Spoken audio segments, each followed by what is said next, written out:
नमस्कार, हमारी इस खास पेशकश में आपका स्वागत है। मैं हूं आपके साथ महेंद्र विश्वकर्मा। भाजपा इस विधानसभा चुनाव में कोई जोखिम मोल नहीं लेना चाहती और कांग्रेस के मजबूत किलों को भी भेदना मिशन में शामिल है। इसलिए इस बार भाजपा ने सभी अटकलों को विराम देते हुए अपने सभी वो योद्धा मैदान में उतार दिए हैं जिन्होंने पिछली भाजपा सरकारों को बनाने में बहुत बड़ा योगदान दिया था।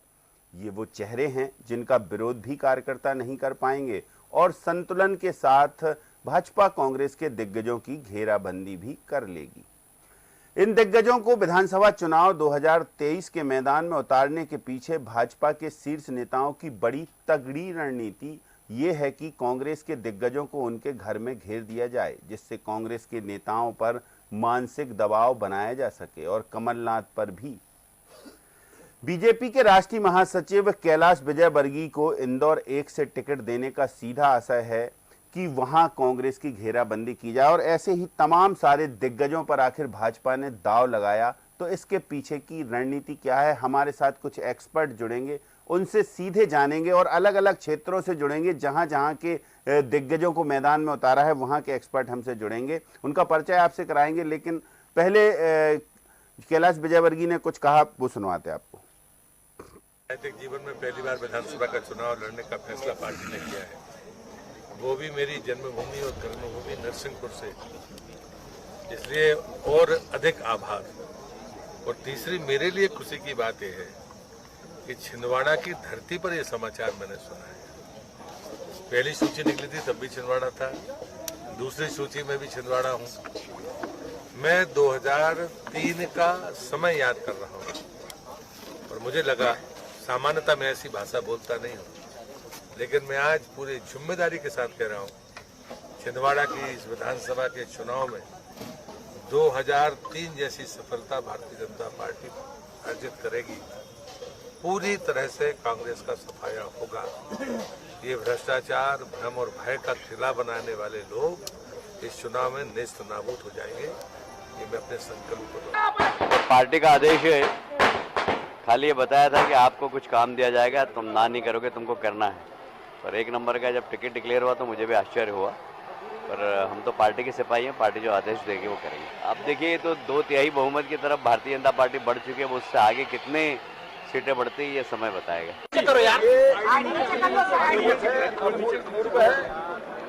और इसमें भारतीय जनता पार्टी महाविजय को सुनिश्चित कर दिया है। हमारे सारे दिग्गज चुनाव लड़ेंगे, क्या जरूरत है इसमें? परेशान है तो समझ में नहीं आ रहा हो क्या रहा है, इसलिए बौखलाहट में ऐसी बातें कर रहे हैं। भाजपा निरंतर विजय के पथ पर आगे बढ़ती जा रही है।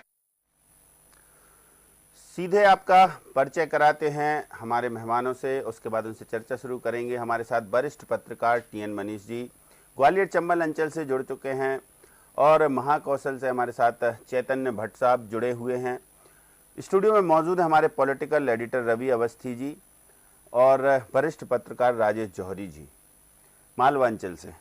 सभी का स्वागत है जी। टीएन मनीष जी, क्या संदेश देने की कोशिश है? नरेंद्र सिंह तोमर जी को स्थानीय यानी क्षेत्रीय एक सीट पर चुनावी मैदान में उतारा है, बाकी आपने सारे नाम पड़े हुए हैं। इसके पीछे रणनीति क्या है भाजपा की चंबल अंचल को लेकर खासकर?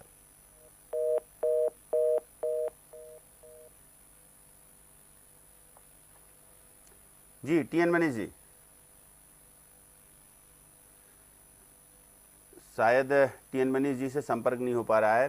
जी राजेश जौहरी जी, देखिए कैलाश विजयवर्गीय जी को इंदौर 1 से टिकट देना वो तो ठीक है कि चलिए बड़े दिग्गजों को मैदान में उतारा है, लेकिन फिर भी संदेश क्या देना चाहती है भाजपा? आप तो इतने करीब से देखते हैं सारी चुनावी हलचलों को, कई चुनाव आपने देखे हैं। इस चुनाव में जो भाजपा अप्रत्याशित तौर पर कर रही है कि पहली लिस्ट सबसे पहले जारी होती है और वो आकांक्षी सीटों की होती है, फिर इस बार जारी होती है, आकांक्षी सीटें ज्यादा होती हैं लेकिन भाजपा की भी सीटें होती हैं, कुछ टिकट काट दिए जाते हैं, लेकिन दिग्गजों पर दाव क्यों?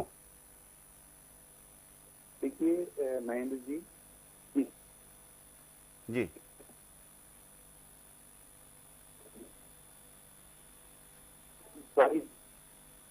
जी तो भाजपा ने इस बार एक सीट पे भी जो कमलनाथ जी कह रहे थे कि एक सीट पर कैलकुलेशन कर रहे हैं, तो अब ऐसा लग रहा है कि उनका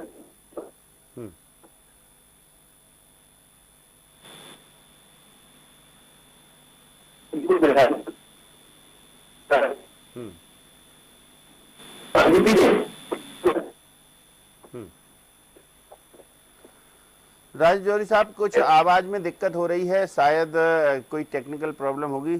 चैतन्य भट्ट साहब हमारे साथ जुड़े हुए हैं। चैतन्य जी, देखिए, राकेश सिंह को जबलपुर पश्चिम से टिकट देना, क्या स्ट्रेटजी हो सकती है भाजपा की? और सिर्फ राकेश सिंह ही क्यों चुने गए, और उसमें संदेश क्या छिपा हुआ है, क्योंकि बड़ा चेहरा है, प्रदेश अध्यक्ष भी रहे। देखिए महेंद्र जी, जहाँ तक विधानसभा जबलपुर के पश्चिम क्षेत्र की बात है, तो यहाँ से पूर्व वित्त मंत्री तरुण भानोट 2 बार से चुनाव जीत रहे हैं। क्योंकि पश्चिम क्षेत्र में भारतीय जनता पार्टी चुनावों की फेर बहुत लंबी थी, और मुझे लगता है कि पार्टी को ये लगा होगा कि इतनी लंबी लिस्ट में से अगर किसी एक व्यक्ति को भी टिकट दिया जाता है तो हो सकता है कि दूसरे व्यक्ति नाराज हो जाए और उसका खामियाजा कहीं पार्टी को ना भुगतना। दूसरी चीज, राकेश सिंह जो है वो प्रदेश अध्यक्ष भी रह चुके हैं। वो पिछले 4 लोकसभा चुनाव उन्होंने हर बार ज्यादा मतों से विजयश्री हासिल की, और पिछले बार का जो लोकसभा का चुनाव हुआ था उसमें पश्चिम से उनको सबसे ज्यादा लीड मिली। तो एक कारण ये भी है कि राकेश सिंह चूंकि बहुत लंबे अरसे से राजनीति में है और मुख्य सचेतक भी हैं, हाईकमान के करीबी माने जाते हैं, और चूंकि वो हमेशा लंबे जीते हुए हैं, इसलिए उनको पश्चिम में उतारा गया। क्योंकि तरुण भानोट एक बहुत मजबूत प्रत्याशी हैं कांग्रेस की तरफ से, और इसलिए उनके मुकाबले में किसको उतारा जाए इसको लेके बड़े लंबे समय से हुआ वो की स्थिति भारतीय जनता पार्टी में थी। लेकिन जब टिकट की बात आई है तब तो निश्चित तौर पर ये चर्चा तो थी कि राकेश सिंह को उतारा जा सकता है पश्चिम क्षेत्र से, लेकिन ये कंफर्म नहीं था कि ऐसा हो सकता है। लेकिन जब ये सूची आई तो उसमें ये पता लगा कि राकेश सिंह ही प्रत्याशी होंगे। उसके पीछे सबसे बड़ा कारण वही है कि पश्चिम क्षेत्र की जो विधानसभा है उसमें 2 बार से भारतीय जनता पार्टी को हार मिल रही है, और भारतीय जनता पार्टी अब एक सीट पर फूंक के कदम रख रही है। वो किसी प्रकार की कोई भी गलती दोहराना नहीं चाहती जो 2018 में उससे हुई थी, और इस बार फिर वो सत्ता पर काबिज होने के लिए तमाम जो धुरंधर हैं, उसके जो बड़े नेता हैं जिनका काफी लंबा अर्सा भी है राजनीति का, और जो हमेशा से जीतते आए हैं, 2-3 4 बार के सांसद हैं, उनको उतारा गया है ताकि किसी प्रकार की हार का सामना भारतीय जनता पार्टी को न करना पड़े। जीत सुनिश्चित करना ही लक्ष्य है। राजेश जौहरी जी, क्या चैतन्य भट्ट साहब जो कह रहे हैं वही स्ट्रेटजी है, या फिर इसके पीछे और भी कई कारण हैं कि एक तीर से कई निशाने, संतुलन की भी, समन्वय की भी, परिवारवाद पर भी, और उसके बाद कांग्रेस पर भी टारगेट, और कांग्रेस को एक चक्रव्यूह बनाकर कांग्रेस को फंसाने की कोशिश की? सारे ये दिग्गज वो हैं जिन्होंने पिछली सरकारों में बहुत अहम भूमिका अदा की बनवाने में। सरकारों में अहम भूमिका की बात नहीं है। ये जो लोग हैं ये वो हैं जिन्होंने भाजपा को बनाया है मध्य प्रदेश में, सेकंड जनरेशन वाली, कुशाभाऊ ठाकरे जी के बाद वाली। तो अब ऐसे में अगर एक नंबर में क्या होता था कि संजय शुक्ला जी को मात देने वाला कोई दूसरा आदमी मिल नहीं पा रहा था, और जो भी लोग टिकट के लिए जो लड़ते थे वो चुनाव में जीतने की स्थिति नहीं थी, पर एक दूसरे का नुकसान जरूर करते अगर किसी और को टिकट मिलता। ऐसे में अगर कैलाश विजयवर्गीय को उतारने का मतलब ये होता है कि सारे जितनी भी जो उसपे वो स्पेकुलेशन चल रही है, जितनी भी उसपे जो बाकी लोग अपनी दौड़ लगा रहे थे वो चुप हो गए, और इनके नाम पर कहीं ना कहीं सब लोग एक हो जाएंगे और कार्यकर्ताओं में इनके उत्साह आ जाएगा। क्योंकि कैलाश विजयवर्गीय किसी भी चीज से लड़ते हैं तो जीत की गारंटी उनकी होती है, क्योंकि वो खुद एक अपने आप में एक बड़ा चेहरा है। दूसरी बात, आपने परिवारवाद की तो ये बात सही है कि शायद उनके बेटे पुत्र जो आकाश है उनको इस बार टिकट ना मिले, और कहीं ना कहीं उनको टिकट देके यही संदेश देना चाहिए चाहा होगा पार्टी ने कि बाप बेटे दोनों को टिकट नहीं दिया जाएगा। तीसरी बात ये है कि संजय शुक्ला जी ने जब पिछली बार जब जीता था चुनाव 1 नंबर से, तो उनको पूरे इंदौर में फिर महापौर का चुनाव भी लड़वाया गया था, और ऐसा माना जा रहा था कि वो एक स्टार हो गए हैं कांग्रेस के। अब स्थिति ये रहेगी इनके कैलाश विजयवर्गीय के सामने आने में कि उनको अपनी सीट बचाने के लिए सुबह से लेकर रात तक और रात से लेकर सुबह तक लड़ना पड़ेगा, तब जाके वो, लेकिन तब भी बचा पाएंगे कि नहीं बचा पाएंगे इसकी कोई गारंटी नहीं है। तो इसका मतलब इंदौर के दूसरे इलाके में जाना सवाल ही पैदा नहीं होता। तो और उसके बाद कैलाश विजयवर्गीय ने कल एक बहुत बड़ी बात कही है हम लोगों से बात करते हुए, पत्रकारों से। उन्होंने कहा है कि मैं भले ही चुनाव यहाँ से लड़ रहा हूँ, लेकिन मेरा जो प्रदेश में जहाँ पे भी मुझे जरूरत पड़ेगी, पार्टी को जाना भेजेगी, वहाँ जाऊंगा। मतलब उनके पास जो टीम है बहुत बड़ी है, उनकी टीम पूरा काम करेगी और वो दूसरे इलाकों में भी जाएंगे और चुनाव प्रचार करेंगे। तो कैलाश विजयवर्गीय एक ऐसा मैसेज देंगे कांग्रेस को और अपनी पार्टी के लोगों को भी कि खुद का चुनाव जीतना भी इम्पोर्टेंट है, दूसरे अपने जो कैंडिडेट हैं उनके चुनाव जीतना भी उतना ही महत्वपूर्ण है सरकार बनाने के लिए।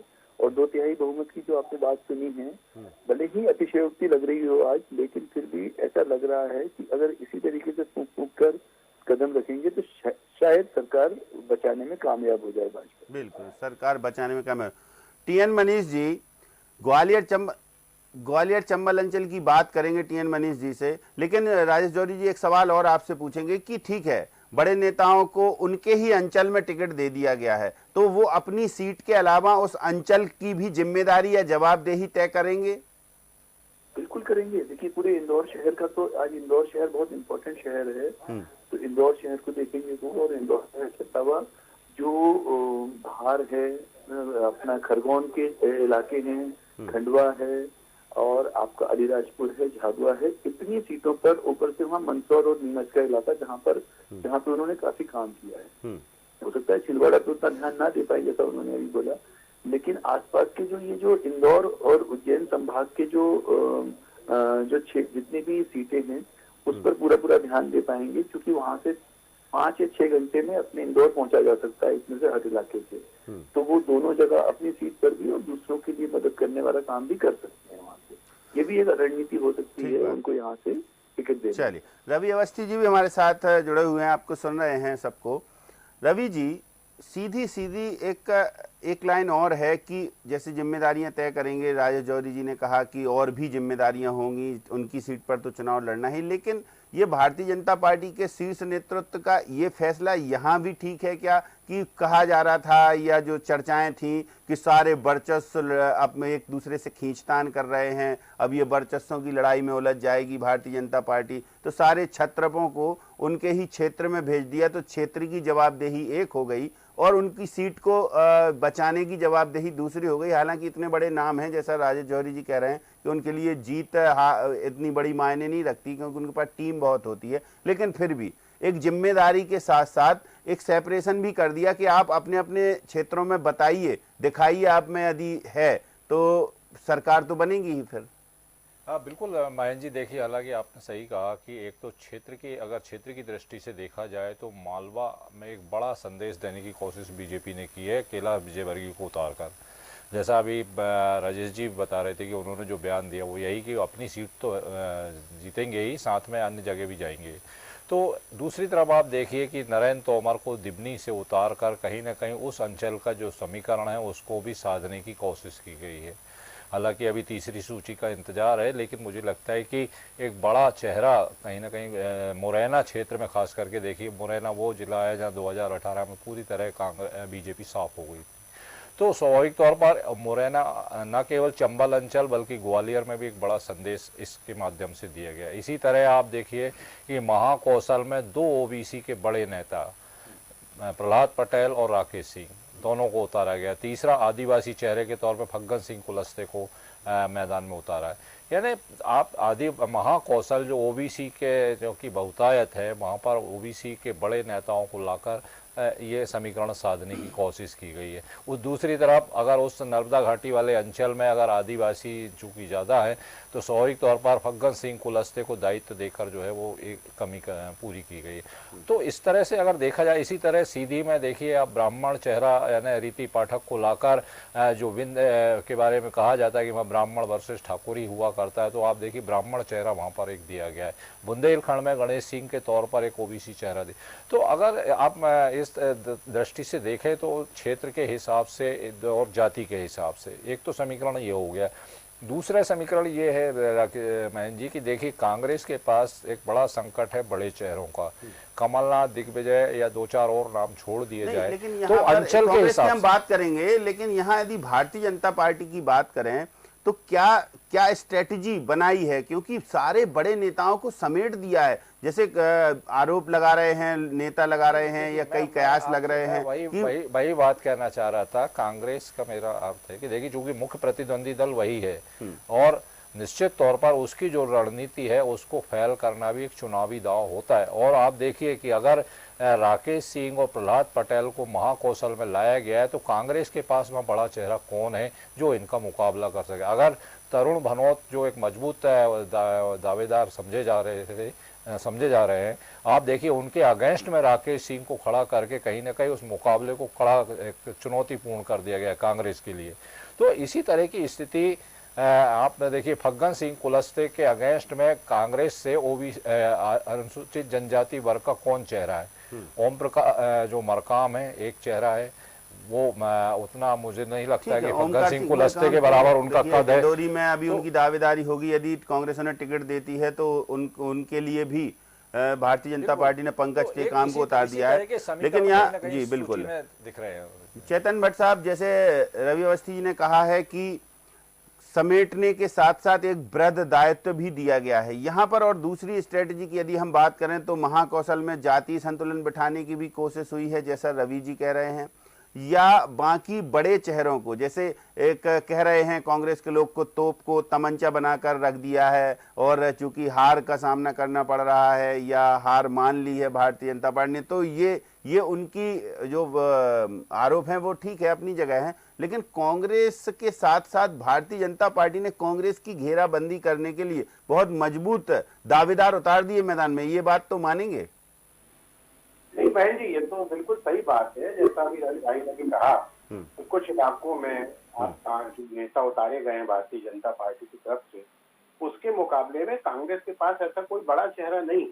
अगर हम नरसिंहपुर की बात करें, जहाँ से प्रहलाद पटेल को टिकट दी गई, पहले उनके भाई को वहां से टिकट दी गई थी, वो विधायक के, मंत्री भी रहे हैं, लेकिन आज की तारीख में प्रहलाद सिंह पटेल के सामने कांग्रेस का ऐसा कोई चेहरा नहीं है जो चुनाव लड़ सके।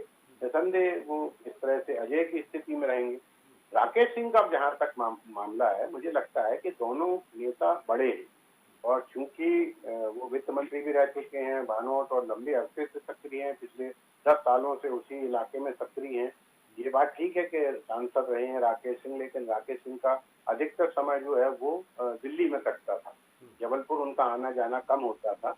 लेकिन क्योंकि वो लगातार जीतते आए हैं और हर बार उनकी जीत का जो प्रतिशत है वोटों का वो हमेशा बढ़ता जाता है, इसलिए मुझे लगता है कि इन तमाम बड़े बड़े नेताओं को उतारना भारतीय जनता पार्टी की बड़ी इस तरह की स्ट्रेटेजी है कि जिसमें हमको किसी प्रकार की हार का सामना न करना पड़े। क्योंकि पिछली बार जो 8-10 सीटों का अंतर हुआ था, उसके कारण भारतीय जनता पार्टी के हाथ से सत्ता खिसक गई थी। वो एक अलग मुद्दा है कि जिसमें कांग्रेस के लोगों ने बगावत करके भारतीय जनता पार्टी की सरकार बना दी, वो एक अलग बात है। जैसे आप देखिए कि छिंदवाड़ा में बंटी साहू को भारतीय जनता पार्टी ने अपना टिकट दिया है, वो वहाँ पे नगर अध्यक्ष है। लेकिन मुझे लगता है कि कांग्रेस के कमलनाथ के चेहरे के सामने, ठीक है बंटी साहू जो है वो एक वरिष्ठ नेता है, लेकिन कमलनाथ के सामने उनकी जो स्ट्रेटेजी है वो उतनी पावरफुल नहीं रहेगी। तो कई जगह ऐसी भी स्थिति बनी है कि भारतीय जनता पार्टी के पास उन कांग्रेस के बड़े शहरों के सामने कोई मुकाबला करने के लायक व्यक्ति नहीं। तो इस तरह की जो स्ट्रेटेजी बनाई है भारतीय जनता पार्टी ने। और फिर दूसरा जो समीकरण आपने बताया कि रवि भाई ने बताया कि जातिगत समीकरण को भी साधने की कोशिश है। जैसे जबलपुर में आप देखिए कि एक सीट सिंधी समाज को जाएगी जो हमेशा से जाती आ रही, एक अनुसूचित जाति की है, रिजर्व सीट है, एक तीसरी जो सीट है शहर की वो जैन समाज को जा सकती है, ऐसा माना जा रहा है। तो अब बचता है ओबीसी, और चूंकि भारतीय जनता पार्टी ओबीसी को लेके बहुत ज्यादा इस बात को लेके कि ओबीसी को हमको ज्यादा से ज्यादा प्रतिनिधित्व देना है, तो इसलिए राकेश सिंह को भी इस तरह से एक ओबीसी शहरी के रूप में यहाँ पे उतारा गया है। कुल मिला के भारतीय जनता पार्टी का जो वरिष्ठ नेता हैं जिन्होंने भी ये टिकटों का चयन किया है, लेकिन एक सबसे बड़े आश्चर्य की बात जरूर मुझे लगती है कि दो सूची जारी होने के बावजूद प्रदेश के मुख्यमंत्री का नाम किसी सूची में नहीं है। ये भी बड़ा आश्चर्यजनक तथ्य है। अब इसके पीछे क्या स्ट्रेटेजी भारतीय जनता पार्टी की हो सकती है, या उनके टिकट की जो घोषणा है वो कौन सी लिस्ट में होगी, ये वास्तव में एक बड़ा ही ऐसा प्रश्न है जिसका उत्तर पाना हर एक के लिए इंटरेस्टेड हो सकता है। बिल्कुल। राजेश जौहरी जी, देखिए, क्षेत्रीय नेताओं को, यानी कि जो नेता केंद्र में प्रतिनिधित्व कर रहे थे, उनको उनके क्षेत्र में, जहां से उन्होंने क्षेत्र संभाला या केंद्र में पहुंचे, उस क्षेत्र में उनको बिठा दिया गया, टिकट भी वहीं से दे दिया गया। तो हम ये भी कह सकते हैं कि छत्रपों के हवाले क्षेत्र कर दिया है, और भारतीय जनता पार्टी की जो बाकी की टीम है केंद्र की, वो अब मॉनिटरिंग के साथ साथ अब मददगार के रूप में रहेगी कि आप आगे आगे बढ़िए। और ये छवि को भी ध्यान में रख कर दिया गया है। ऐसा नहीं है कि अगर किसी की छवि ठीक नहीं हो तो फिर अगर क्षेत्र के भरोसे छोड़े जाएं तो नुकसान भी हो सकता है। तो इसमें नफा नुकसान कैसे देखेंगे? आपने बात जो मॉनिटरिंग की है, तो आपने देखा होगा इस बार जो है गुजरात से जहाँ जहाँ पे भी भाजपा के शासित प्रदेश हैं, वहाँ के विधायकों को अलग अलग सीटें दी गई कि आप यहाँ का सर्वे करो। तो एक विधायक को एक सीट दी गई और उस सीट को पूरा 5 या 6 दिन या 7 दिन रुक के उस आदमी ने, वो जो भी विधायक आए, उन्होंने पूरा उसको स्टडी किया और स्टडी करके अपनी रिपोर्ट दी। जब वो रिपोर्ट जिसके पास भी गई होगी केंद्र में, तो उनको जब पता चला केंद्रीय नेतृत्व को कि कहीं न कहीं भाजपा की स्थिति उतनी अच्छी नहीं है जितना उनको केंद्र को पहले लग रहा था।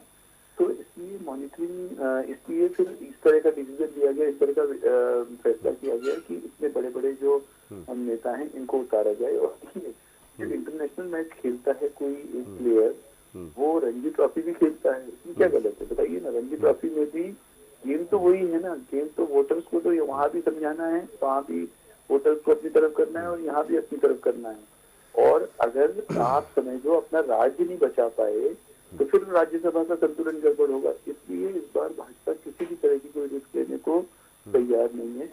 इस तरह का डिसीजन जो उन्होंने दिया है, कहीं ना कहीं ये लगता है कि जो पहले कांग्रेस को ना, आपने देखा होगा कांग्रेस के जितने भी भाषण हो रहे हैं, चाहे अभी उमंग सिंह का आपने सुना होगा कि धार 80 के बारे में उन्होंने कहा कि ये तुम एजेंट है भाजपा का। एक्चुअली ये सब इसलिए हो रहा है कि कहीं ना कहीं कांग्रेस को ये लग रहा है कि उनकी सरकार बन गई। तो और कांग्रेस का जो नीचे से बूथ लेवल का कार्यकर्ता है वो भी मान के चल रहा है कि उनकी सरकार बन गई है, और ऐसा ही ऊपर का आदमी भी सोच रहा है। तो इन स्थितियों के कारण जो है कहीं ना कहीं उनका मनोबल बहुत बढ़ा हुआ है। और इन सब चीजों को भाप कर भाजपा ने, कहीं ना कहीं भाजपा के कार्यकर्ता को ये लग रहा था कि एंटी इनकम्बेंसी आ सकती है।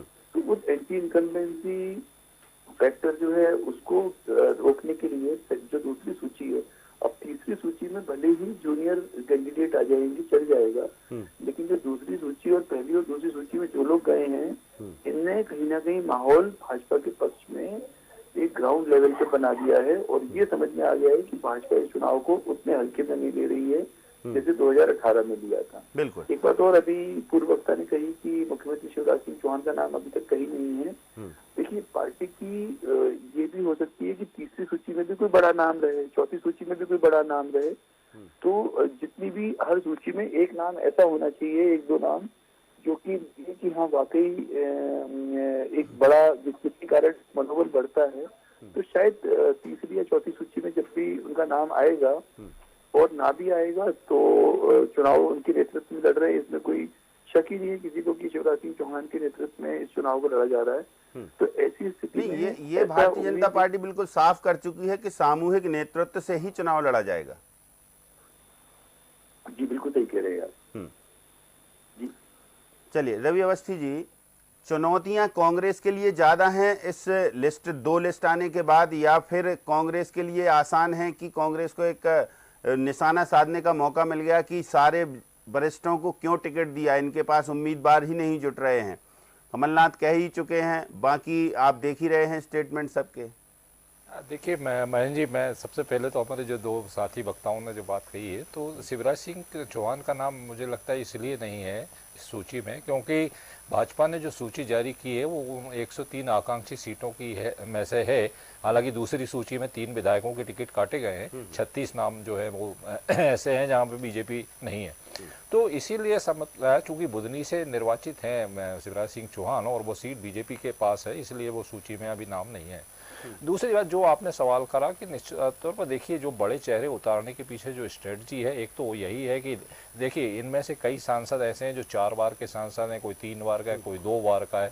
तो अब नए चेहरों को लोकसभा में मौका दिया जाए। पार्टी की जो एक युवा पीढ़ी को आगे लाने की जो रणनीति है, जो गाइडलाइन है, मुझे लगता है कि उसको ही इसमें एक तरह से अगर देखा जाए तो उसको भी फॉलो किया गया है। दूसरी तरफ जो मैंने पहले कहा कि बड़े चेहरों को अंचलवार उतार कर एक तरीके से पार्टी में भी सामंजस्य पैदा करने की कोशिश की गई है कि जो असंतोष की बात कही जा रही थी, जो अंतरकलह की बात की जा रही थी, कहीं ना कहीं उसको भी बहुत हद तक इसमें दबाने का प्रयास हुआ है। और दूसरी तरफ कांग्रेस के समक्ष एक बड़ी चुनौती कहीं ना कहीं इन बड़े चेहरों को लाके उन क्षेत्रों में पैदा कर दी गई है कि अब आप लाइए कौन सा बड़ा चेहरा इनके सामने लाते हैं। तो ये एक तरीके से बात है। और जो एक बात इससे सूची में और साफ हो रही है कि देखिए, जो कहा जा रहा था कि सिंधिया समर्थकों का हो सकता है पत्ता कट जाए, लेकिन आप देखिए कि इनमें से जो कल सूची आई है उनमें से सिंधिया जी के 3 जो समर्थक, हालांकि बीजेपी में ये सब नहीं चलता है, लेकिन बावजूद इसके अगर कहें तो उनके 3 जो समर्थक हैं उनको इसमें टिकट मिला है। तो ये तमाम जो संभावना है, इसी मुद्दे पर कंटिन्यू रहेंगे। लेकिन अब हमारे साथ 2 और मेहमान जुड़ेंगे। चेतन भट्ट साहब, तमाम सारी जानकारी आपने हमसे साझा की, बहुत शुक्रिया आपका। और अब हमारे साथ अमित शर्मा कांग्रेस से जुड़ गए हैं, स्टूडियो में मौजूद हैं, उनसे अब हम चर्चा करेंगे। और इसके अलावा भाजपा का पक्ष भी जानेंगे कि आखिर इस सूची से कांग्रेस की क्या ये बौखलाहट है, जैसा भारतीय जनता पार्टी कह रही है, कांग्रेस सटीक निशाना साध रही है कि हम बिल्कुल उस मुद्दे पर जाएंगे कि जहां पैनिक, जहां कमजोर नस है उसको दबाएंगे, कि आपने तोप को तमंचा बना दिया है। और तमंचा इसलिए बनाया है कि आपके पास कोई उम्मीदवार हैं ही नहीं। आपकी सरकार ने जो कामकाज किए इससे लोग आपकी दावेदारी नहीं कर रहे हैं। बहुत सारे आरोप लगाए हैं कांग्रेस ने, इन सबको समझेंगे। अभी हमारे साथ जुड़ेंगे अमित शर्मा जी, स्टूडियो में मौजूद हैं।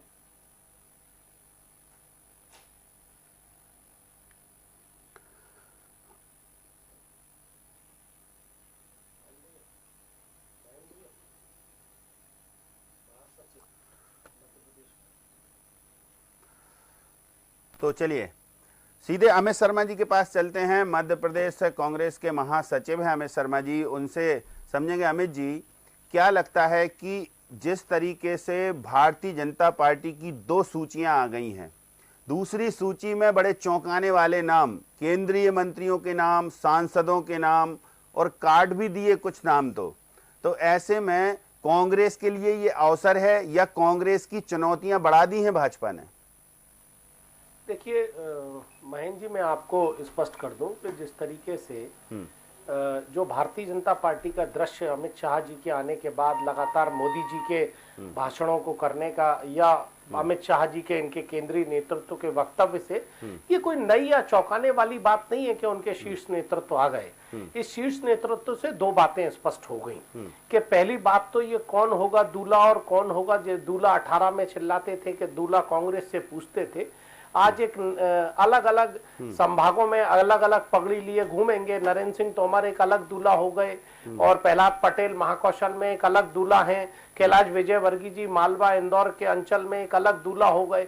इस तरीके से ये इन्होंने जो समावेश किया है, ये कोई चौंकाने वाली बात नहीं है। इससे एक चीज चौंकाने वाली है कि इन चीजों में शिवराज सिंह चौहान जी का जो लगातार ये हम लोग देख रहे थे और समझ रहे थे और जनता भी समझ रही थी कि उनके चेहरे को पीछे किया जा रहा है, तो आज ये स्पष्ट हो गया कल इन सूची से, बड़े नेताओं के इनके आने से, कि शिवराज सिंह चौहान जी को चेहरे पर ना चुनाव होना और ना शिवराज सिंह चौहान की उतनी महत्वपूर्णता।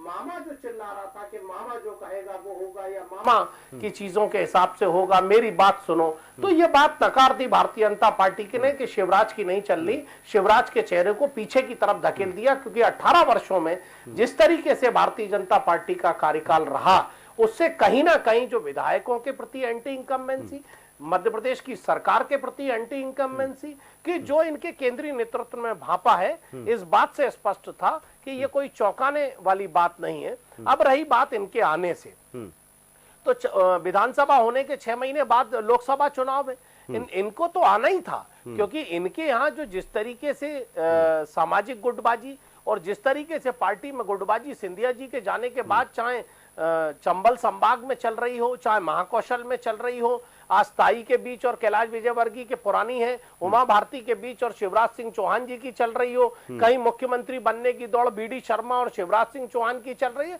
ये चीजें उजागर हैं। और आज इस उजागर चीजों से कहीं ना कहीं जनता उन झूठी घोषणाओं से, उन चुनाव के समय जो लाडली बहनों को प्रलोभन दिया जा रहा है, आज इन सब बातों से ऊब गई है मध्य प्रदेश की जनता, मध्य प्रदेश का नौजवान और खासकर मध्य प्रदेश का किसान, जो सिर्फ घोषणाओं के नाम पर अपना जीवन यापन कर रहा है। इससे स्पष्ट हो चुका कि भारतीय जनता पार्टी की जमीन धीरे धीरे सरक रही है। इसीलिए इन्हें आज उनके बड़े नेताओं के लाने की आवश्यकता पड़ गई। लेकिन अमित जी, भारतीय जनता पार्टी के नेता तो कह रहे हैं कि ऐसे चेहरे हम लाए हैं कि कांग्रेस बौखला गई है।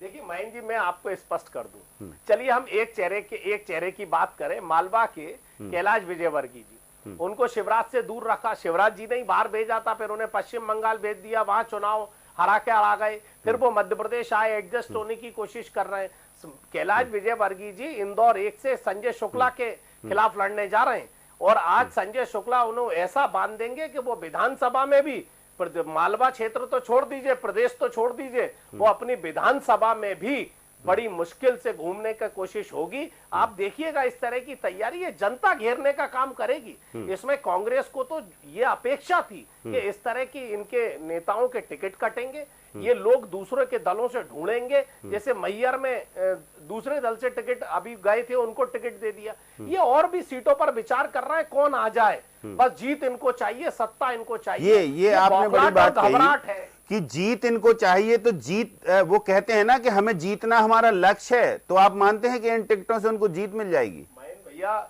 हमेशा आप देखेंगे पुराने लोग कहते हैं जब कोई जल्दबाजी करता है या कोई जल्दबाजी छोड़कर अपने कार्यकर्ताओं पर विश्वास रखता है, वो कहीं ना कहीं जाकर एक गलत दिशा चुन लेता है। जो भारतीय जनता पार्टी ने लगातार दूसरे खेमे से गए लोगों पर विश्वास कर और जिस तरीके से अपने कार्यकर्ता पर विश्वास कर इन 18 वर्षों में जनता को धोखा और घोषणाएं देकर जो जल्दबाजी बीजेपी कर रही है, ये गलत रास्ते पर चली गई। इसीलिए इसका परिणाम आपको देखने को दीपक नरवरिया जी भी हमारे साथ हैं, भारतीय जनता पार्टी से हैं।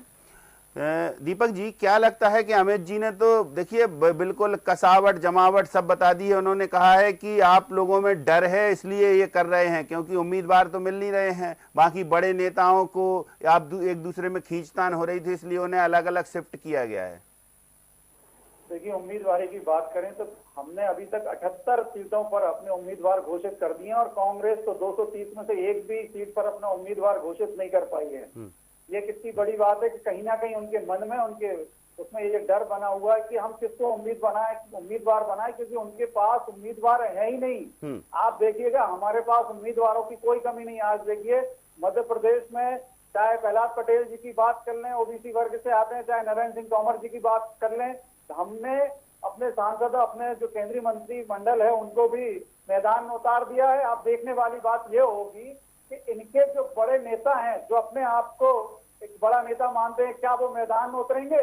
मैं ये पूछना चाहता हूँ, क्या वो मैदान में उतरेंगे? मैं चाहे आदरणीय कमलनाथ जी की बात कर लूँ, चाहे आदरणीय दिग्विजय सिंह जी की बात कर लूँ, मुझे नहीं लगता कि वो इस विधानसभा के चुनाव में मैदान में उतरने तैयार हैं। नहीं तो नए कार्यकर्ताओं की जगह केंद्रीय मंत्रियों को उतारा आपने, सांसदों को टिकट दिया आपने, तो क्या ऐसे कोई चेहरे स्थानीय नहीं समझ में आ रहे थे कि सांसदों को उतारना पड़ा, केंद्रीय मंत्री को उतारना पड़ा मैदान में? भारतीय जनता पार्टी में कार्यकर्ता महत्वपूर्ण होता है। भारतीय जनता पार्टी में कोई नेता नहीं होता। भारतीय जनता पार्टी किसी को भी कभी भी किसी भी समय कोई भी काम सौंप देती है। जो निर्णय पार्टी तय कर देती है, कार्यकर्ता उस काम में लग जाता है। तो ये भी संदेश दे दिया कि 2024 में ये चेहरे नहीं होंगे अब सांसदी में। देखिए, मैं बताऊं, भारतीय जनता पार्टी का ये निर्णय होता है और उन्होंने निर्णय लिया है कि अभी आपको ये काम करना है तो वो ये काम करेंगे। आने वाले समय में जो लोकसभा चुनाव आएगा तो आपको देखने को मिलेगा कि कौन चुनाव लड़ने वाला है। जी, राजेश जौहरी जी भी जी मैं आपको बता दूं, आप देखिए, लगातार माननीय मुख्यमंत्री शिवराज सिंह चौहान जी के नेतृत्व में मध्य प्रदेश की सरकार लगातार बहनाओं के लिए, युवाओं के लिए, लोगों के लिए किस प्रकार से काम कर रही है। देखिए, लाडली बहना के बाद अब लाडली बहना आवास योजना आ गई है। 4,75,000 महिलाओं के लिए उनके पक्के आवास मिलने वाले हैं। आप देखिए, युवाओं के लिए नहीं, ठीक है, मुख्यमंत्री शिवराज सिंह चौहान ने जितनी भी योजनाएं चलाई, उनके नेतृत्व में बहुत अच्छी सरकार चलाई, आपका दावा है, लेकिन उनके नेतृत्व में फिर सिंगल क्लिक पर चुनाव क्यों नहीं लड़ा जा रहा? देखिए, हमारे यहाँ मुख्यमंत्री शिवराज सिंह चौहान जी लगातार 18 वर्षों से लगातार मध्य प्रदेश की राजनीति में मुख्यमंत्री के तो पद अब पर कांग्रेस को और मौका दे हमारे दिया, क्षेत्र- 4 केंद्रीय, और हमारे 3 केंद्रीय मंत्री उतार दिए आपने, वो कह रहे हैं अब सब दावेदार हैं मुख्यमंत्री के। हमारे यहाँ देखिए, हमारे यहाँ लेकिन ऐसा नहीं होता कि एक व्यक्ति जब 15 महीने कांग्रेस की सरकार मध्य प्रदेश में रही तो कमलनाथ जी मुख्यमंत्री रहे, कमलनाथ जी कांग्रेस के प्रदेश अध्यक्ष रहे। ये कौन सी नीति है, कौन सा उनका अपना एक काम है?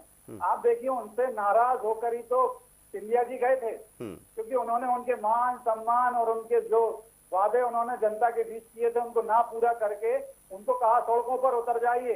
सड़कों पर उतर के कांग्रेस की सरकार गिर गई और आज पुनः मध्य प्रदेश में भारतीय जनता पार्टी की सरकार है। अमित जी कुछ पूछना चाहते हैं, लेकिन राजेश जौहरी जी काफी देर से सुन रहे हैं। राजेश जौहरी साहब जी माफ करिएगा, दीपक जी को पूछना चाहता हूँ, जिस महाराज की और ज्योतिरादित्य सिंधिया जी की ये तारीफ कर रहे हैं, ये वही ज्योतिरादित्य सिंधिया है जो बीजेपी वर्षों सालों कहती रही कि ये गद्दार है, ये गद्दार है, जिसकी आज तारीफ कर रहे हैं। और रही बात, अगर चूंकि क्या परिवर्तन करा, कैलाश विजयवर्गीय जी का बेटा आकाश विजयवर्गीय 3 नंबर से विधायक था, अगर अच्छा काम होता तो आज के अच्छे कामों को प्रमाण नंबर ज्यादा दिए जाते हैं कि कम किए जाते हैं? अगर उनकी जीतने की संभावना 0 हो चुकी थी, जनता त्रस्त थी, विकास कुछ नहीं करा, सिर्फ घोषणाएं थी, इसलिए बेटे को हटाकर पिता को दे दिया। अगर हम प्रहलाद पटेल जी की बात करें तो क्या परिवर्तन कर दिया? भाई जालम सिंह पटेल उनके भाई हैं, जालन सिंह पटेल की एंटी इनकम्बेंसी थी, चुनाव हारने की सूचना थी, कांग्रेस के वहां जीतने की आज भी सूचना है, इसीलिए प्रहलाद पटेल को दिया। भाई इन्होंने नया प्रयोग नहीं करा, ये प्रयोग जो है इन्होंने डर के किए, डर के प्रयोग किए। राजेश जौहरी जी डर के प्रयोग किए या पूरी फुल प्लानिंग के साथ भाजपा मैदान में आई और अपने दिग्गजों को लाई? देखिए महेंद्र जी, राजनीति में और स्पेशली चुनावी राजनीति में, जो इलेक्टोरल पॉलिटिक्स में चुनाव जीतना सबसे इम्पोर्टेंट है। अब वो कैसे जीता, मतलब किसको उतारा, किसको बिठाला, किसका टिकट काटा, जो अगर एक वोट से भी आपने देखा होगा, जैसे वो धार में हुआ था, नीना वर्मा जी 1 वोट से जीत गई थी, ऐसे बहुत सारे लोग हुए हैं, तो 1 वोट से जीते को भी वो विधायक माना जाएगा और 1 लाख वोट से जीते को भी विधायक माना जाएगा। ऐसी जीत बहुत इंपॉर्टेंट होती है। वहाँ पे democracy is a game of numbers, ये तो संख्या का खेल है पूरा का पूरा। और अभी कांग्रेस भी जो ऐसी उम्मीद है कि अब जब भाजपा ने जिस तरह से दिग्गज उतारे हैं तो कांग्रेस भी कुछ ना कुछ ऐसा ही करने वाली है। और भले ही वो लेट हो रहा है कांग्रेस का, लेकिन ऐसा पता चला था आचार संहिता शायद सप्ताह भर में लग जाएगी, ऐसा देखने को मिलेगा क्या कि जैसे शिवराज जी ने कहा कि हम लाडली बहनों को 1000 देंगे, तो कमलनाथ बोले हम 1500 देंगे, तो इसके बाद बीजेपी से खबर आई कि 3000 तक देंगे। तो अब टिकटों में भी देखेगा क्या कि चेहरे पहले सामने हैं भारतीय जनता पार्टी के, तो कमलनाथ भी अब अपनी स्ट्रेटेजी से आगे आएंगे? नहीं, पर ये दुर्भाग्य है महेंद्र जी कि ये जो पैसे बांटने वाला रेवड़ी कल्चर जो भी कांग्रेस करे, भाजपा करे, आम आदमी पार्टी करे, ये अपने पार्टी फंड से देना ये लोग, तो भाई आपको इतना ही नहीं। एक उदाहरण दिया है कि मतलब सीधी बात है कि यदि भारतीय जनता पार्टी ने अपने दिग्गजों को मैदान में उतारा है तो कमलनाथ भी अब इस विषय पर सोचने को मजबूर हो जाएंगे। उतारना पड़ेगा। देखिए, दिग्गज से दिग्गज ही लड़ाना पड़ेगा। प्रॉब्लम ये आएगी कि आप दिग्गज के सामने, आप कैलाश विजयवर्गीय, चलो उनका तो संजय शुक्ला फिक्स है, वहां से 1 नंबर से उनका टिकट नहीं कटेगा, लेकिन जैसे जो भी लोग चौधरी राकेश सिंह जी हैं या फिर जो अपने जो फगन सिंह कुलस्ते जी हैं, इनके मुकाबले में कांग्रेस के भी जो बहुत अच्छे लीडर्स उस इलाके के हैं, जो बड़े लीडर्स हैं, जिनको शायद कुछ और जिम्मेदारी दी जाने वाली होगी, ये विधानसभा टिकट से जाने वाली होगी, लेकिन शायद। बिल्कुल, रवि अवस्थी जी पूरा एनालिसिस समझ रहे हैं और वो पूरी जो सीटें हैं 103 आकांक्षी सीटें, उनका अध्ययन भी कर चुके हैं। तो रवि अवस्थी जी, जैसे ये चेहरे मैदान में आए तो दिग्गजों को उनके क्षेत्र की कमान भी है, अब कांग्रेस की क्या प्लानिंग हो सकती है? क्या कमलनाथ इसलिए देरी कर रहे हैं सूची में कि और एक आध सूची आनी चाहिए, यदि प्रस्तावित हो तो बीजेपी की आ जाए, फिर हम अपने चेहरे सामने लाएं? क्योंकि जिन सीटों पर कांग्रेस के ज्यादातर विधायक हैं उन सीटों पर उम्मीदवार घोषित कर रही है भारतीय जनता पार्टी। नहीं, देखिए बिल्कुल 3 सीटों को छोड़ दिया जाए तो अभी तक 98 में से यानी करीब 95 सीट पर जो है वो वही सीट हैं जिन पर बीजेपी अभी नहीं है। महेंद्र जी, तो स्वाभाविक तौर पर, हालांकि कांग्रेस के बारे में मैंने बीच में कमलनाथ जी का बयान सुना था, मुझे संभवतः मतलब इस तरह के संकेत थे कि अगर 5 अक्टूबर के आसपास जो है आचार संहिता लगने की संभावना जताई जा रही है, 5 से 10 से या 15 के बीच में, तो स्वाभाविक तौर पर अब चूंकि इतना समय बचा नहीं, तो मुझे लगता है कि अब हो सकता है कि चुनाव की घोषणा का इंतजार कांग्रेस करे, क्योंकि उससे पहले अगर अपने पत्ते वो खोलती है तो निश्चित तौर पर बीजेपी को और मौका मिलेगा कि आगे अपनी रणनीति में बदलाव करने का। तो संभावना यही लग रही है कि कांग्रेस की सूची अब, चूंकि देखिए डॉक्टर गोविंद सिंह भी इस तरह का एक बात कह चुके हैं कि आचार संहिता लगने के बाद ही हम लोग जो है अपनी सूची लाएंगे। तो स्वाभाविक तौर पर अब जहाँ तक जो रणनीति बीजेपी ने तय करी है, कांग्रेस को सोचने पे तो मजबूर किया है। देखिए आप, मैंने कहा कि अगर महाकौशल में 2-2 ओबीसी के बड़े चेहरे उतारे गए हैं, तो अब कांग्रेस को भी सोचना पड़ेगा कि उनके मुकाबले में, देखिए केवल एक पर्टिकुलर सीट की बात नहीं है, अगर एक बड़ा चेहरा आप उस क्षेत्र में उतारते हैं तो निश्चित तौर पर वो आसपास की सीटों को भी प्रभावित करता है। और राकेश सिंह की बात करें तो देखिए राकेश सिंह प्रदेश अध्यक्ष रहे हैं, मृदुभाषी हैं, सरल स्वभाव के हैं और उनका जीवंत संपर्क जो है वो अपने क्षेत्र में रहा है और लंबे समय से वो सांसद रहे, तो स्वाभाविक तौर पर उनकी पकड़ है। ऐसी स्थिति में निश्चित तौर पर तरुण भनोत को कहीं ना कहीं उनकी सीट पर बांधने की प्रयास बीजेपी ने करा है। तो दूसरी तरफ आप देखें कि जबलपुर में जिस तरीके का असंतोष अभी तक उभर कर बीजेपी में सामने आ रहा था, उस असंतोष को भी कहीं ना कहीं इस मतलब उम्मीदवार की घोषणा के बाद से जो है संतुलन साधने की उन्होंने कवायद करी है। दूसरी तरफ आप देखिए महेंद्र जी, एक और बड़ी इसमें महत्वपूर्ण बात यह है कि जो कांग्रेस के बड़े चेहरे हैं, बड़े चेहरे मैं इसलिए कहूँगा कि बीजेपी के लिए वो अवैध गढ़ रहे हैं, चाहे कमलनाथ जी की सीट हो, जयवर्धन की सीट हो या लाहौर हो। आप देखिए तीनों जगह स्थानीय यानी जो कार्यकर्ता जो लंबे समय से संघर्ष कर रहे हैं उन्हीं को मौका दिया गया। हालांकि राघोगढ़ में जो पूर्व विधायक रहे मूल चंद दादा, जो दिग्विजय सिंह के काफ़ी करीबी रहे एक दौर में और 2 बार विधायक भी कांग्रेस से चुने गए, उनके बेटे हिरेन सिंह बंटी को 2 साल पहले बीजेपी में लाके जो है उन्हें जयवर्धन सिंह के खिलाफ एक तरह से खड़ा किया गया। घर के घर में चुनौती देने की कहीं ना कहीं एक पार्टी ने रणनीति अपनाई। इसी तरह आप देखिए डॉक्टर गोविंद सिंह के अगेंस्ट में अमरीश शर्मा जो बहुजन समाज पार्टी से बीजेपी में आए, उनको वहां पर उतारा है। यानी उन जगहों पर बीजेपी ने अपनी एनर्जी, मुझे नहीं लगता कि ज़्यादा बेस्ट करने की कोशिश की है, क्योंकि जिस तरीके से कहा जा रहा था कि उनके गढ़ में उन्हें को घेरने की जो कोशिश की बात कही जा रही थी। हालांकि देखिए कमलनाथ को बंटी साहू ने उपचुनाव में काफ़ी कड़ा मुकाबला रहा था और बामुश्किल 25,000 वोटों से इतना बड़ा चेहरा जो 8 बार के सांसद रहे हों, मुख्यमंत्री हों, वो महज 25,000 की वोटों से उस समय जीत हासिल कर पाए थे एज ए मुख्यमंत्री रहते हुए। तो अब तो 5 साल में काफ़ी पानी बाकी नदियों में बह चुका है। ऐसी हो जाती हैं रवि अवस्थी जी की अप्रत्याशित चुनाव परिणाम भी आते हैं, बड़े नेता भी चुनाव हार जाते हैं। हमने कई नेताओं को देखा। जब मनमोहन साहब भट्टी को उतारा गया था, हालांकि काफी उसके बारे में कहा जा रहा है कि काफी संतुलन साधने की कोशिश होती है, लेकिन भट्टी ने भी कड़ा मुकाबला किया था छिंदवाड़ा में, आपको ध्यान होगा। अमित शर्मा जी, जैसे जिन चेहरों को, सिलेक्टिव चेहरों को उतारा है भारतीय जनता पार्टी ने, में जैसे रवि अवस्थी जी ने कहा कि छिंदवाड़ा की बात हो, लाहौर की बात हो, सतना की बात हो या फिर दिमनी की बात हो, इंदौर 1 की बात हो, ऐसे जबलपुर पश्चिम की बात हो, इन सब चेहरों के सामने जो कांग्रेस के मजबूत चेहरे आप लोग मानते हैं, इन सब चेहरों के सामने ऐसे दिग्गजों को मैदान में उतारा, इससे कांग्रेस कहीं विचलित होगी या फिर इन दिग्गजों को समेटने की एक जगह ये स्थिर रहें और कांग्रेस इस पर फोकस करे कि अपने दिग्गजों की सीट बचाए या बड़े नेताओं की सीट बचाए, तो भारतीय जनता पार्टी और बाकी की सीटों पर अपना काम कर डाले? देखिए महेंद्र भाई, कांग्रेस ना पहले विचलित थी और ना इनकी सूची आने के बाद विचलित है।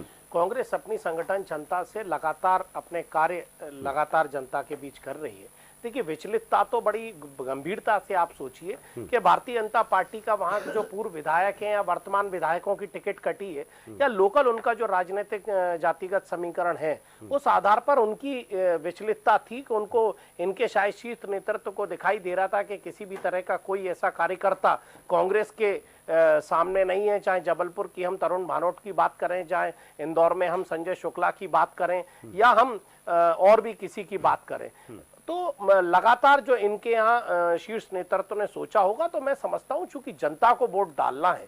देखिए बड़े नेता के आने से कुछ नहीं होता, जब वहां के जमीनी कार्यकर्ता की नहीं चली, जब वहां के जनता के काम नहीं हुए, इसीलिए एंटी इनकम्बेंसी सरकार ने भापी होगी वो सरकार में इंटेलिजेंस की रिपोर्ट में, जब भी उन्होंने अपने शीर्ष नेतृत्व को भेजा तो वो एक करने की जरूर कोशिश करेंगे। लेकिन जनता जो नाराज है, जो आक्रोश है जनता, तो उसका परिणाम इन बड़े नेताओं को भुगतना होगा। जी नरवरिया जी, इतना सब आपने सुना, रवि अवस्थी जी ने कहा वो भी सुना, अमित शर्मा ने कहा वो भी सुना, और राजेश जौहरी जी ने कहा वो भी सुना।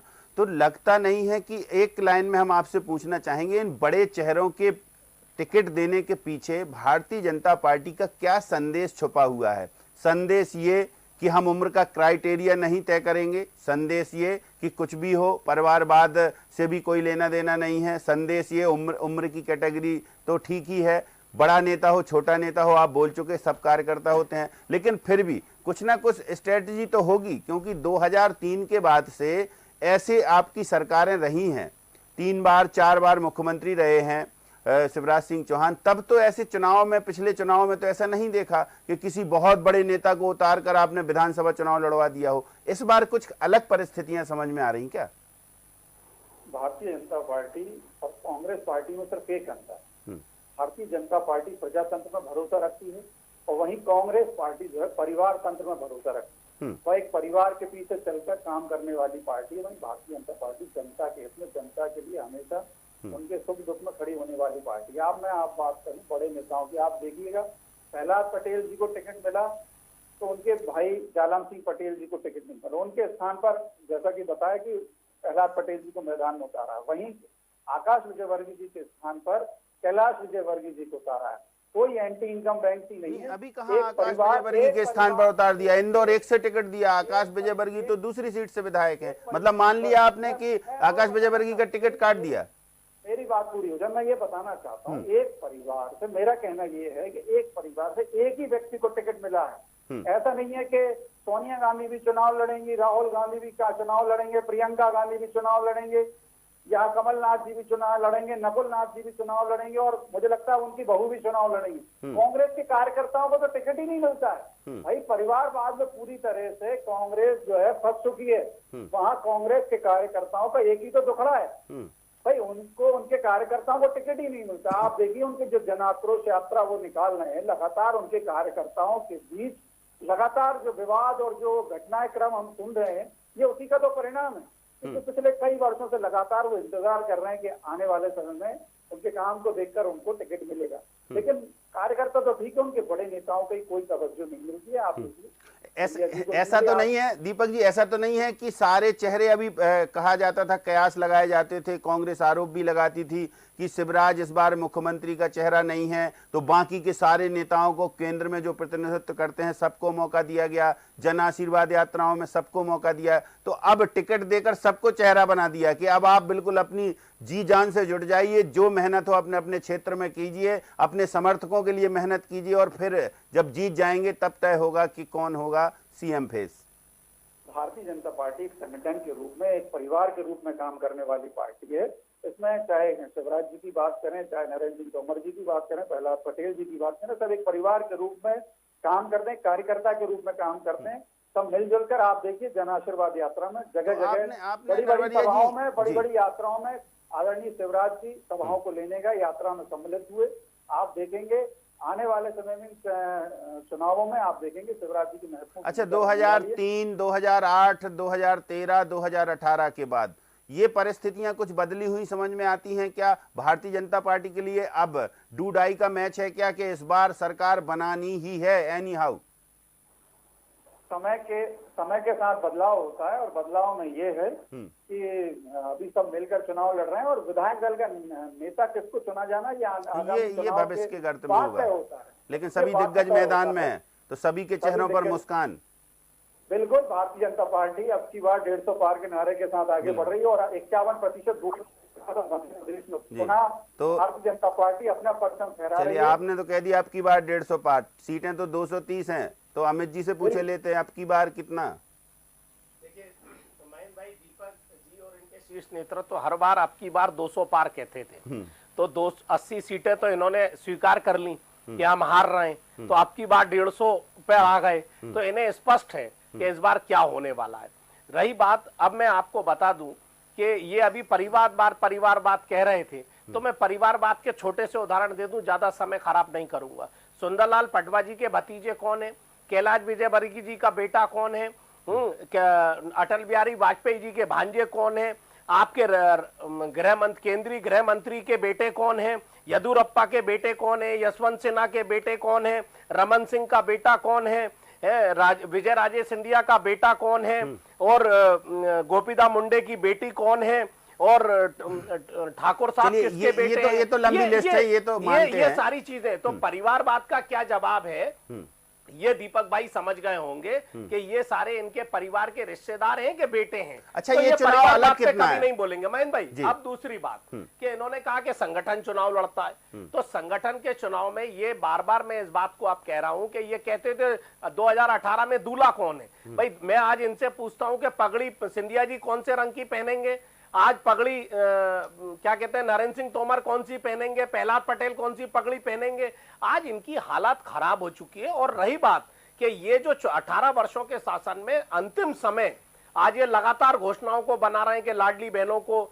इतना कर दिया हमने, किसानों को इतना लाभ का धंधा बना दिया हमने, आज महिलाओं के प्रति ये कर दिया। तो एनसीआरबी और की रिपोर्ट उठा लें, सीएजी की रिपोर्ट उठा लें कि हम आदिवासियों के हालात में मध्य प्रदेश में नंबर 1 है कि नहीं, हम आज महिला अत्याचार में नंबर 1 है, हम आज गरीबी में नंबर 1 है, हम आज आर्थिक उद्योग नहीं लगा पा रहे उसमें भ्रष्टाचार में नंबर 1 है, चाहे वो महंकाल का भ्रष्टाचार हो या तमाम और कांग्रेस की सूची कब तक आएगी? आज मैं इस बात को बता दूं कि जिस तरीके से चुनाव होना है, ये भारतीय जनता पार्टी की बौखलाहट है। और इससे दो बातें स्पष्ट हो चुकी है कि शिवराज के चेहरे को इन्होंने नकार दिया है, पीछे कर दिया। और रही कांग्रेस की सूची, बहुत जल्द आपको कांग्रेस की एक सूची कांग्रेस के दिग्गजों के नाम दिखेंगे। अरे कार्यकर्ता के नाम दिखेंगे, नेता के नाम दिखेंगे, दिग्गज और छोटे बड़े नहीं। ये चुनाव ये तो कांग्रेस के जनता लिए का कितना चुनाव है महेंद्र भाई। ये चुनाव कितना अहम? ये अमित जी, चुनाव बहुत अहम है और जनता का चुनाव है। जनता का जो सरकार के प्रति आक्रोश है, ये उसका चुनाव। तो अभी नहीं तो कभी नहीं कांग्रेस के लिए ये है। देखिए वो तो किसी भी पार्टी के लिए, जब मैंने बताया ना ये 230 से 200 पार कहते थे तो आपके 150 कहने लगे। अभी ये 60-70 पर समेट जाएंगे तो फिर अगले बार से ये 60-70 कहेंगे। चलिए राजेश जौहरी जी से एक लास्ट कमेंट। राजेश जौहरी जी चलिए कोई बात नहीं। नरवरिया जी आप कुछ कहना चाहेंगे? Last comment short. जी बिल्कुल, मैं ये कहना चाहता हूँ कि इनके जो नेता हैं वो चुनाव लड़ने से उनको डर लग रहा है, उनके अंदर मन में भय का वातावरण है। वो चुनाव मैदान में उतरने वाले नहीं है। भारतीय जनता पार्टी लगातार मैदान में रहती है, क्योंकि भारतीय जनता पार्टी ऐसा नहीं सत्ता के लिए काम नहीं करती, लगातार भारतीय जनता पार्टी का कार्यकर्ता 5 साल क्षेत्र में रहता है, जनता के बीच उनके सुख दुख में हमेशा शामिल होता है। बिल्कुल बिल्कुल। अब भारतीय जनता पार्टी तो कैडर बेस्ड पार्टी आप लोग कहते हैं, और कांग्रेस अपने आप में मजबूत है। वो कहते हैं कांग्रेस को जनता से उम्मीदें भी हैं, क्योंकि आपकी एंटी इनकम्बेंसी उन्हें समझ में आ रही है, हालांकि आपको समझ में आ रहा है जन आशीर्वाद। चलिए बहुत शुक्रिया नरवरिया जी हमारे साथ जुड़ने के लिए। अमित जी आपका भी बहुत शुक्रिया, रवि अवस्थी जी आपका शुक्रिया, और राजेश जौहरी जी आपका भी शुक्रिया।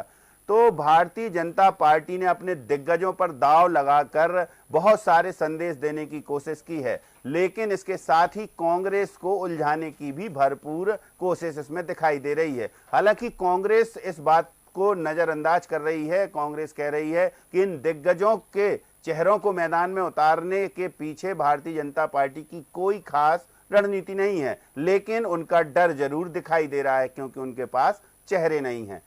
कांग्रेस की लिस्ट आना बाकी है। अमित शर्मा कह रहे हैं कि बहुत जल्दी बहुत अच्छे कार्यकर्ताओं की लिस्ट देखने को मिलेगी, तो इंतजार अब कांग्रेस की लिस्ट का है। हो सकता है कि कांग्रेस की लिस्ट आने से पहले भाजपा की एक और लिस्ट आ जाए, क्योंकि आज ही एक ही सिंगल नाम की तीसरी लिस्ट भी जारी हुई है।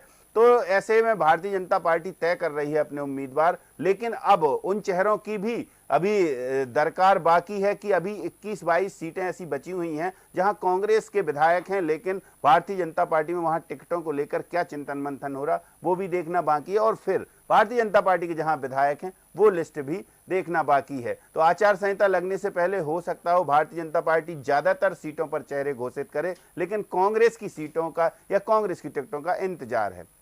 तो हमारी इस खास पेशकश में इतना ही। मुझे दीजिए इजाजत। नमस्कार।